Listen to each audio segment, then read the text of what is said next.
किसी ने कितनी कमाल की बात कह दी है ना कि आदमी सुनता है मन भर, सुनने के बाद प्रवचन देता है टन भर और खुद ग्रहण करता है कण भर। नमस्कार दोस्तों, स्वागत है आप सभी का मेरे चैनल सरमाज शोकेस में।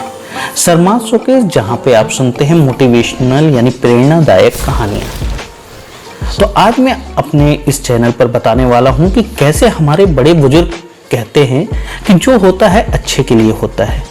यहां तक कि गीता में भी लिखा गया है कि जो हुआ अच्छा हुआ, जो चल रहा है वह भी सही चल रहा है और जो होगा वह भी अच्छा ही होगा।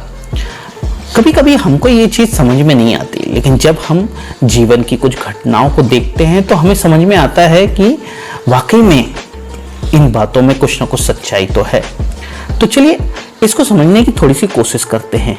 हो सकता है कि मैं आपको इस बात का मर्म समझा पाऊं, फिर भी कोशिश करके देखते हैं। एक बार एक बहुत अमीर आदमी बहुत जल्दबाजी में थे। उनको कहीं लेक्चर देने जाना था। उनको इसके लिए एक फ्लाइट पकड़नी थी।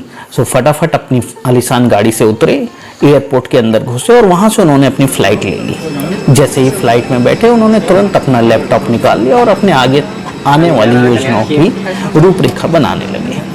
वो बहुत जल्दबाजी में दिखाई दे रहे थे। थोड़ी देर समय बीतता गया और फ्लाइट में काम कर रहे कर्मचारी ने आदेश दिया कि बारिश तेज आने के कारण हमें पास के किसी एयरपोर्ट पर लैंड करना पड़ेगा। अब ये भाई साहब बहुत ज़्यादा गुस्सा होने लगे और उन कर्मचारियों के साथ उन्होंने सही व्यवहार नहीं किया, गुस्सा भी होने लगे। आनन फानन में एयरपोर्ट पर उतरे तो किसी ने इनको देखकर, जो इनको जानता था, कि नमस्कार सर, मैं आपको जानता हूँ, आप वही डॉक्टर भटनागर हैं ना जिनके पास के एक शहर में स्पीच देने के लिए जाना है? मुझे भी वहीं जाना है, क्या मैं आपकी सहायता कर सकता हूँ? इस शहर से उस शहर की दूरी 3 घंटे की है। आप यहाँ से गाड़ी लेकर जा सकते हैं और समय पर पहुँच सकते हैं। डॉक्टर साहब ने उस शख्स का धन्यवाद किया और जल्दी से गाड़ी पकड़ ली और गाड़ी वाले से कहा कि मुझे सही सलामत सही वक्त पर पहुँचा देना। लेकिन बारिश रुकने का नाम नहीं ले रही थी। थोड़ी देर बीत जाने के बाद ड्राइवर कंफ्यूजन की स्टेट में था, क्योंकि उस पर प्रेशर था सही वक्त पर पहुंचाने का, लेकिन बारिश बहुत तेज आ रही थी और इस चक्कर में वो रास्ता भूल गया। पीछे बैठे पैसेंजर को ये बताना था कि वह रास्ता भूल गया है। थोड़ा सा हंस करके उसने सच्चाई बताई तो डॉक्टर साहब इनके ऊपर भी भड़क पड़े। जैसे तैसे ड्राइवर ने अपने आप को संभाला और पैसेंजर से पूछा कि अब आप बताइए मैं क्या कर सकता हूं। डॉक्टर साहब पहले तो बहुत चिल्लाने लगे, बहुत गुस्सा हुए और जो भी इनको भड़ास निकालनी थी वह निकाल ली और कहा, अब जहां कहीं भी रुकने की व्यवस्था हो वहां चलिए। पास में एक गांव आता है। गांव में एक छोटा सा घर होता है। घर को खटखटाते हैं, बूढ़ी सी माँ की आवाज आती है। माँ बोलती है, परेशान ना करें, आप अंदर आ सकते हैं। बूढ़ी माँ ईश्वर की भक्ति में लीन थी। कुछ देर बाद फ्री होने के बाद बोलती है, आपको चाय लेनी है या फिर मैं आपको पानी पिलाऊं? जो भी वह आओ भगत कर सकती थी उन्होंने कर ली। आपने हमसे पूछा, इसके लिए ईश्वर का बहुत बहुत शुक्रिया। तो इतने में बुढ़िया बोली, नहीं नहीं, ईश्वर का धन्यवाद तो मैं तब करूंगी जब ये मेरा छोटा सा बच्चा ठीक होगा। ये पिछले काफी समय से बीमार है। इसके मम्मी पापा जल्दी गुजर गए और इसके इलाज के लिए बहुत पैसा लगना है। मैं जानती हूँ कि शहर के एक बहुत बड़े डॉक्टर हैं, वही डॉक्टर भटनागर इसका इलाज कर सकते हैं। इसका इलाज और किसी के पास संभव नहीं है।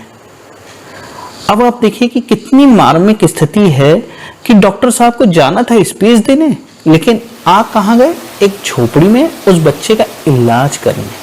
क्यों?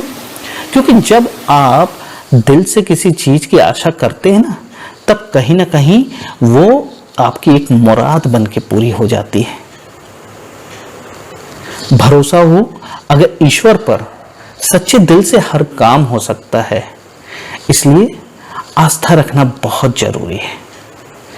डॉक्टर भटनागर ने भी जब ये सारी चीज देखी तो उनको भी ऊपर वाले पर विश्वास हो गया कि कहीं ना कहीं हम कितनी भी कोशिश कर लें, लेकिन हमारे अनुसार कुछ होता नहीं है। होता वही है जो उस ऊपर वाले ने, उस ईश्वर ने रच के रखा है। आज के समय में कुछ लोग इस तथ्य को दरकिनार कर सकते हैं कि ऐसा संभव नहीं है। मैं मानता हूं कि कहीं लोगों की सोच बहुत अलग होती है, लेकिन एक सिंपल सा फंडा है, अगर आप आस्था रखते हैं तो कहीं ना कहीं इसका फायदा आपको मिलता है। इसलिए जो होता है अच्छा होता है, जो हुआ वो भी बहुत अच्छा हुआ, और जो होगा वो भी बेहतरीन होगा। हमेशा पॉजिटिव नजरिए से अपने जीवन को जीने की कोशिश करें, क्योंकि लाइफ में आपको वही मिलेगा जो आप उसे दोगे। आपको यकीनन समय के साथ हर चीज मिलेगी जो आप पाना चाहते हो। इसके लिए जिसके ऊपर आपकी आस्था है उस पर पूरी तरह से विश्वास रखें। आशा करता हूं इस कहानी का मर्म जो मैं आपको समझाना चाहता था वो आपकी समझ में आया होगा। अगर ये कहानी पूरी तरह से सुन ली हो तो दिल से आप सभी का शुक्रिया।